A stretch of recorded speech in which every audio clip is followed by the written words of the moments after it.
was in the afternoon, about 3:30 or so. We were at one of our bee awareness rallies. And then it happened. The bees came. Boy, it blackened out the whole sky, all these bees coming. Good evening. I'm Barbara Boulderholder. On Wednesday, June 10th, a massive swarm of Mexican Americanized killer bees crossed the border for Columbus, New Mexico, population 1,500. Within minutes, the town was overrun. It wasn't a very good town at all. It didn't have a good bus system. The bus service only ran Mondays, Wednesdays, and Fridays, and only once a day. We tried to evacuate the city, but no one would leave. Would have rallies, try to get people. The first rally only had 2 people. In the second rally, I had 7. How is your superpower going to be helping against the bees? Against the bees? I'm not against the bees because they're good and because they have pollen. And I'm going to get the people on the buses and get them out of town and get the bees to come across. And then as the bees have pollinated and they go back home, I'm going to bring the people back. Mexican American killer bees. Yes. Next question. I just wanted to specifically ask about what exactly your superpowers are. I know when buses are coming. Oh, so do you know the exact, time schedule? No, I just know when they're coming. I thought he was totally nuts. Now let's say the bus does come every hour. That is 52 seats plus the driver.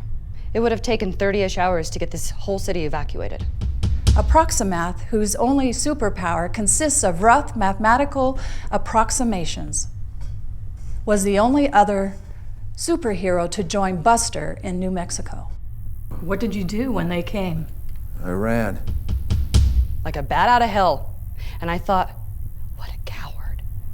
And then he turned around and he said, follow me, and so we did. We ran. Buster was leading the way. We ran through schools, we ran through a playground, I jumped over a slide, about 4 dozen or so of us running through these fields. And all I could think the whole time was we're running about 4 or 5 miles per hour. And these bees are about 15-ish miles per hour. I thought we were doomed. But then I heard the most beautiful sound I have ever heard.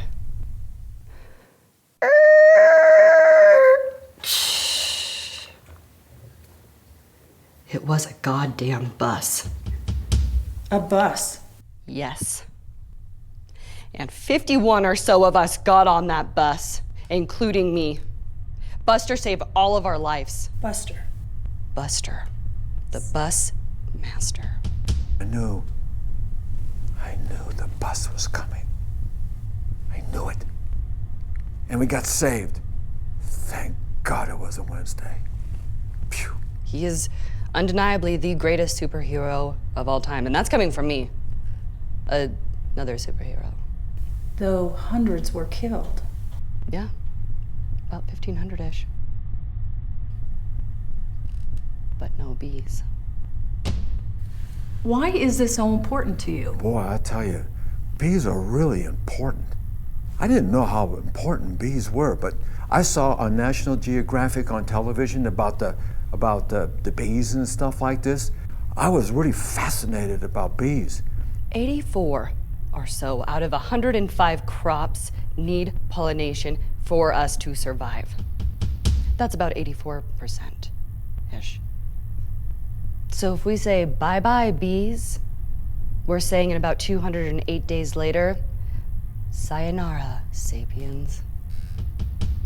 Bees are the most important thing we have on Earth because just imagine if we didn't have any bees to pollinate. Then we wouldn't have any food to eat, would we? You know that killer bees don't pollinate.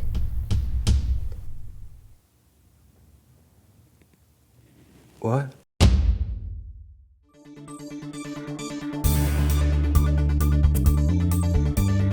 I have no idea what you're talking about.